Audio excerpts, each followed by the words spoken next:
Hahsat naleh boina hohin Nitin eibom jinge Eipanpi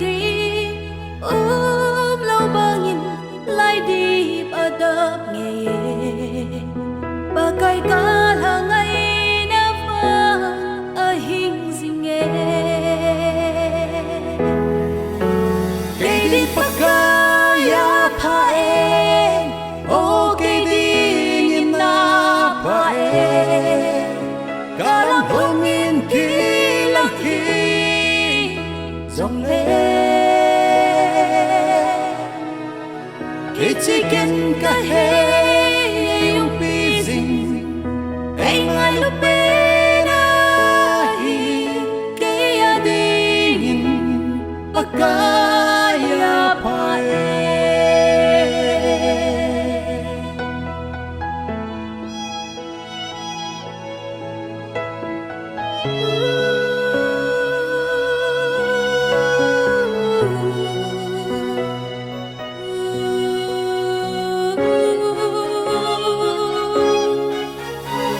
Nang vezin na ngay lu Naki-hay mang san po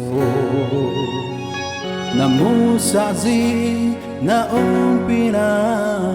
Na bolpi ho sei-un Ay ngay lu ding ko'y umlou Pakai Kahinkho bele Na maho na hikinet na vah-em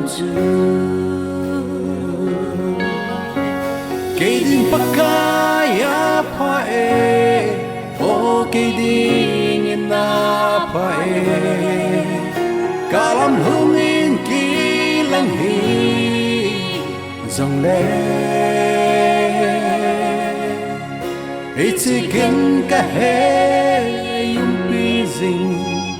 Ay ngay lupen ahi kaya dingin Pakai APHAI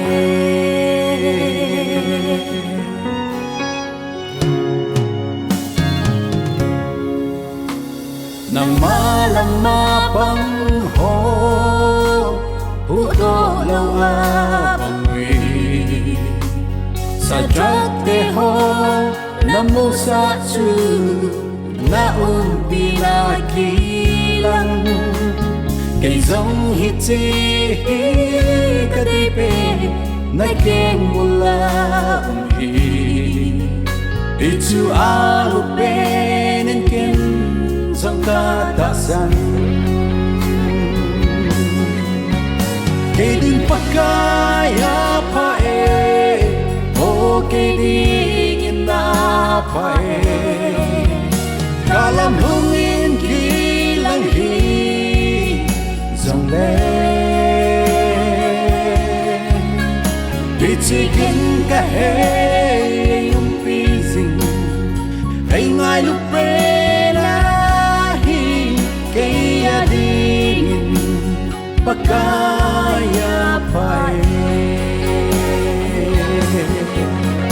Keidin Pakai APHAI O Keidin Pakai Kalang hungin kilang hi Chongloi Itigin kahe yung pising ay ngay lupen ahi kaya dingin Pakai APHAI Itigin kahe yung pising ay ngay lupen ahi kaya dingin Pakai APHAI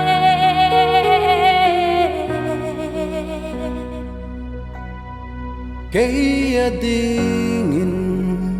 Pakai APHAI